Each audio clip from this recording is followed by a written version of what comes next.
소장 직접 쓰시면 안 되는데. 아 왜요? 변호사가 굶어 죽지. 여기 어렵다. 근데 별거 없대요. 그냥 하고 싶으면 하면 된대요.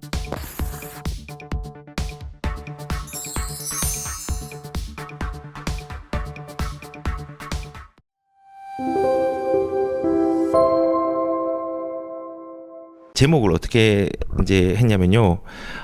임대료 5% 이상 올리고 싶어요. 예. 네. 근데 이제 많은 거를 제가 뺐는데 임대 사업자의 경우에서 얘기를 하는 거예요.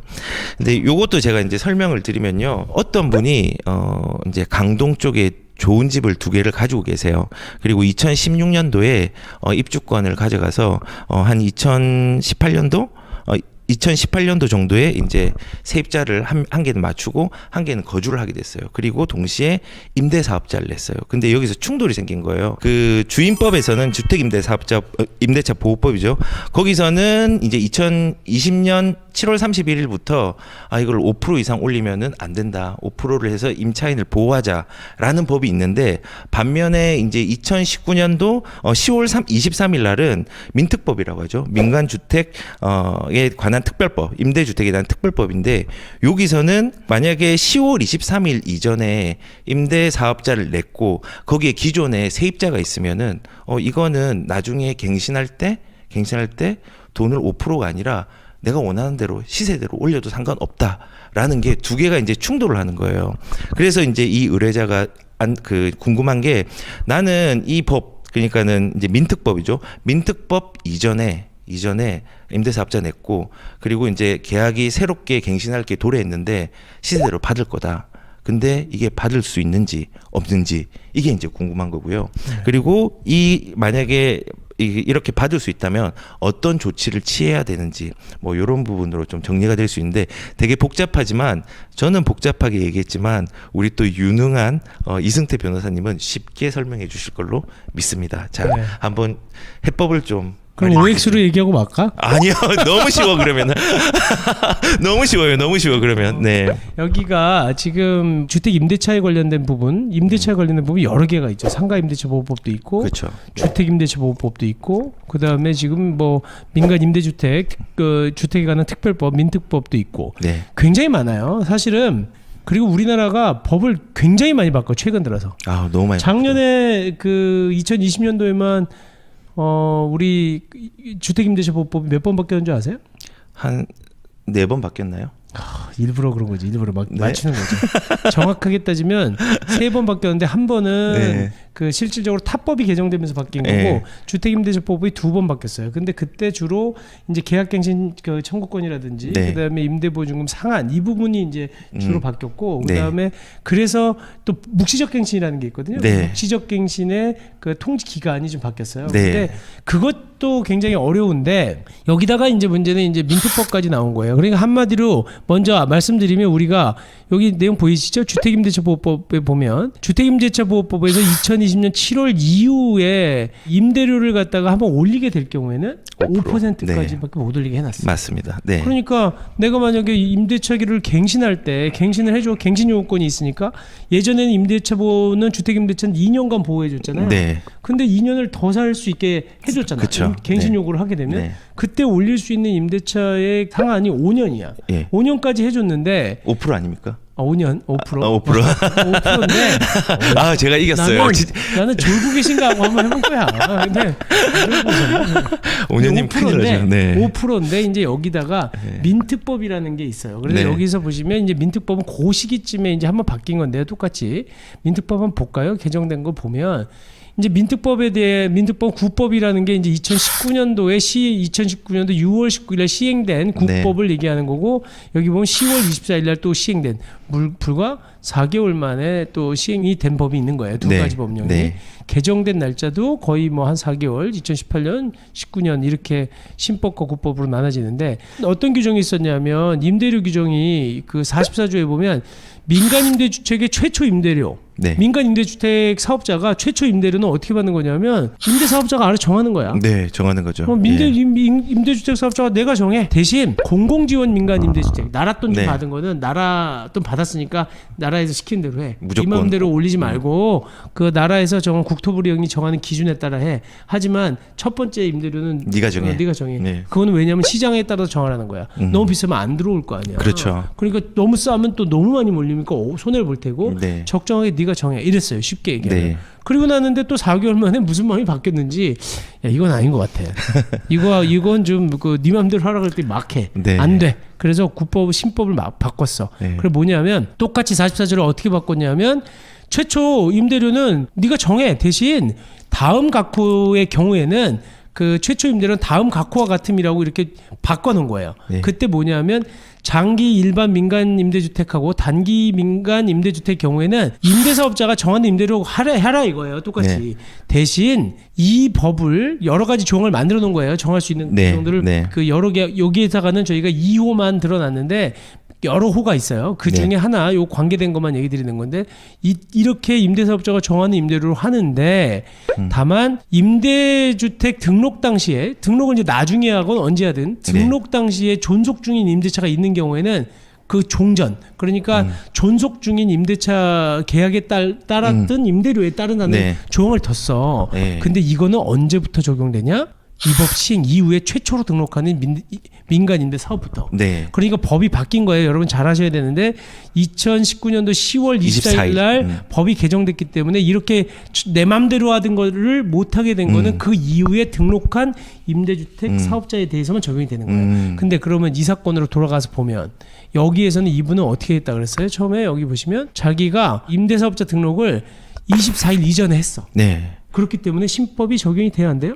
신법이 적용이 되죠. 원래는 원칙적으로는. 아니 이분은 지금 본인은 2019년도 10월 4일 날 네. 민간 임대주택 사업자 등록을 했으니까. 네, 했으니까는 신법이 적용이 되는 거죠.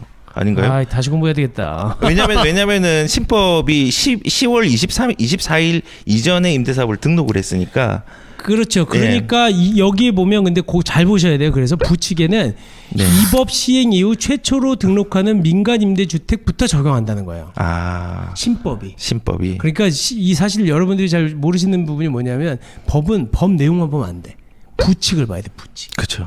부칙에 뭐라고 돼 있어요? 이 법 시행 이후에 최초로 등록하는 민간 임대주택부터 적용된다는 거예요. 그러다 보니까 이분은 국법 적용이 되는 거잖아요.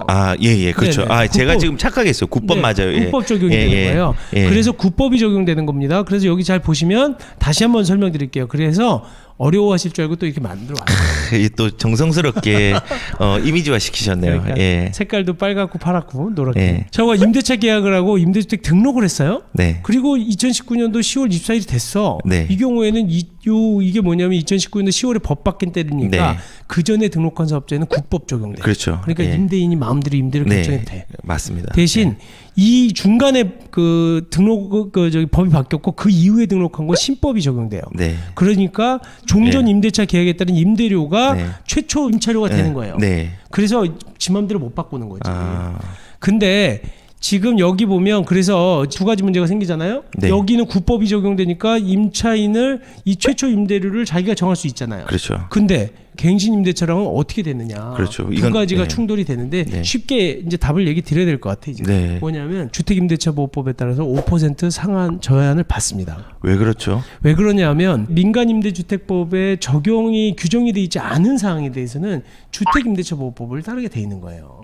그러니까 임대료를 정할 수 있는 부분하고 지금 이 부분이 충돌되는 것처럼 보이지만 네. 이 법의 취지라든지 여러 가지를 같이 보면 사실은 일반 그 전세주택 있잖아요. 네. 일반적으로 우리가 네. 살고 있는 주택의 경우에도 5%를 갖다가 보호해주기 위해서 그 상한제 제한을 뒀는데 임대주택의 경우에 그 신법이 적용되지 않는 임대주택의 경우에 그 민간 임대주택이라고 하더라도 국법 적용되는 임대주택의 경우에 무조건 다 그렇게 그 하는 게 아니다. 하는 게 아니다라고 보는 거예요. 그래서 국토부와 법무부에서 해석도 제가 얘기한 것처럼 네. 똑같이 지금 주택임대차보호법에 따라서 5% 증액 제한 규정이 적용된다라고 해석되고 있어요.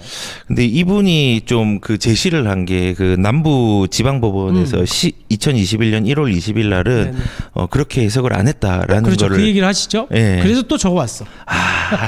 역시 여기에 보면 예. 저희가 그걸 확인해 보니까 여기는 이혹이 나오잖아요. 이분이 지금 이런 그 신문에서 기사가 났었어요. 이거 네. 어떻게 하는 게 맞냐. 네. 국토부랑 법무부에서는 5% 상한 제한을 받는다고 하는데 네. 민특법하고 좀 해석의 여지가 있는 거 아니냐. 네. 근데 법원에서는 지금 이런 결정이 나왔었다라고 하거든요. 네. 사실은 행정부에서 판단하는 유권 해석이 맞다고 볼 수 없어요. 왜냐하면 이 분명히 법원의 판단을 받아야 되고 그것도 1심 법원, 항소심, 그리고 2심 법원 또 대법원의 판단이 달라질 수 있습니다. 왜냐하면 민간 임대 사업을 장려하기 위해서 또 민특법을 만들어 놨는데 네. 최초 임대료를 를 정하는 부분에 대해서도 만약에 5% 상한 제한을 두게 되면 네. 그 이 부분에 대해서는 좀 그 임대 사업자를 좀 뭐라 그럴까 보호를 못 하게 되니까 결국은 그 임대주택 시장 자체에도 문제가 생기는 게 아닌가 이렇게 볼 수 있는데 그렇기 때문에 그 부분은 지금 법무부나 국토부의 유권 해석과 다른 법원의 판단 해석이 있을 수도 있지만 네. 지금 저희가 볼 때는 그렇게 법원이 갈 가능성은 별로 없어요. 왜냐하면 자꾸 전반적인 추세는 현재로서도 그렇고 임차인을 보호하려고 하는 게 강하고 또 하나는 이 판결은 사실은 판결이 나온 게 아니에요. 이거는 조정이에요. 조정이면은 그러다 보니까 조정이라는 건 양쪽에 무슨 여러 가지 이유가 있었을 건데요. 조정은 법원에서 딱 당신이 맞고 당신이 틀려 이게 아니야. 판결은 칼로 무자르지 딱 잘라요. 일도 양단이야. 그냥 결론 났다. 그렇지. 예. 당신 잘못했어. 이거는 당신 얼마 물어줘. 조정은 여기로 갈지 아니면 그렇지. 다시 한 번만 더 네. 고민해 보겠다. 그렇지. 이제 그거네요. 이거 따져보고 예. 여기에서 여러 가지 사정이 있었을 겁니다. 어떤 이유가 있었는지 모르겠지만 여기서는 그렇게 그 조정 결정이 나온 거기 때문에 저것을 보고 지금 5% 상한 제한을 받지 않는다. 이렇게 보는 건 좀 이게 좀 안타까운 결론이네요. 이제 상담 의뢰자 입장에서는 사실은 전세 이제 법에 의해서 나는 이제 10월 24일 이전이니까는 임대료를 시세대로 받겠다라고 하는 건데 네네. 이 상황이 어떤 거냐면요. 사실 여기 집이 지금 전세를 4억 천에 맞추고 있잖아요. 네네. 지금 현재 시세가 8억이 넘었어요.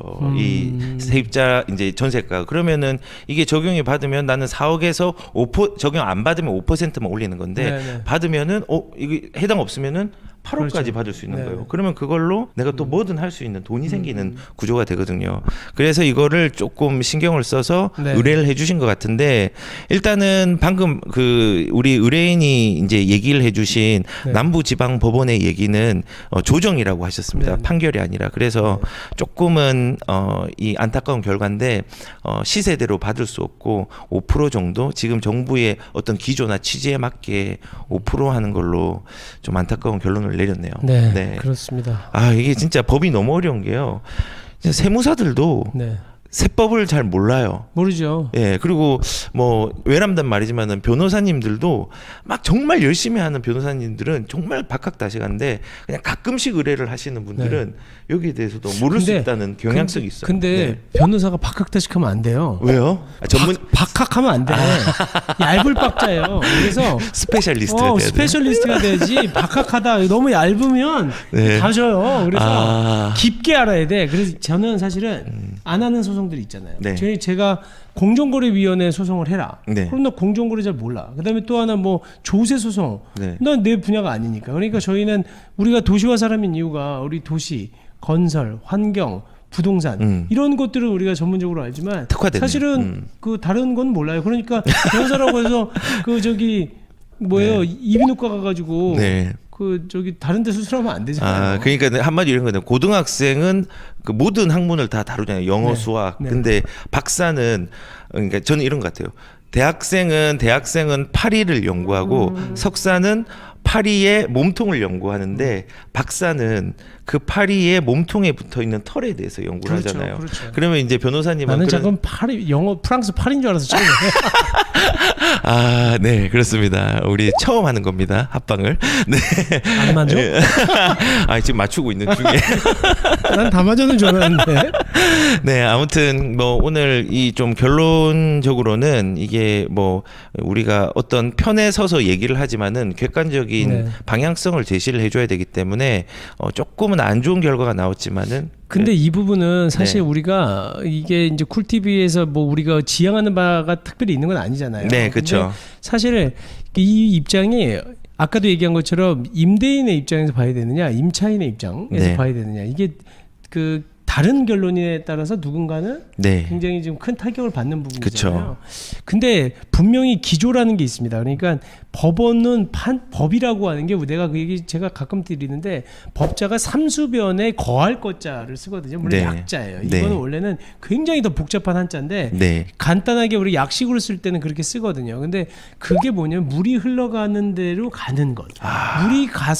물이 가는 곳으로 가는 게 이게 법이야. 순리대로 가는 거. 그렇죠. 네. 그러다 보니까 뭐냐면 시대에 따라서 법이 바뀌어요. 간통죄가 그렇죠. 불과 몇 년 전까지만 해도 헌재에서 계속해서 합헌이다라고 했어요. 근데 몇 년 전에 위헌 결정이 났잖아. 네. 근데 그걸 보고 뭐 이런 법이 네. 있어라고 생각하시는 분도 있을 수 있지만 법도 시대의 흐름에 따라 바뀌는 건데 지금은 우리도 거부할 수 없이 지금은 약간 경제적인 약자 임차인들에 대해서 더 많은 보호를 네. 하려고 하는 경향이 있다는 그렇죠. 거예요. 뭐 지금 뭐 변호사님은 얘기를 못 하시겠지만은 지금은 성장의 어떤 그 포커스보다는 이제 평등과 배분에 대한 포커스를 많이 맞추는 정책들이 많이 펼쳐지고 있기 때문에 아마도 이 이제 5%에 대한 부분도 그 공평과 평등, 그렇죠. 그럴 수 있어요. 그런 경향성이 좀 있다라는 네. 생각이 좀 들긴 드네요. 네, 일단 알겠습니다.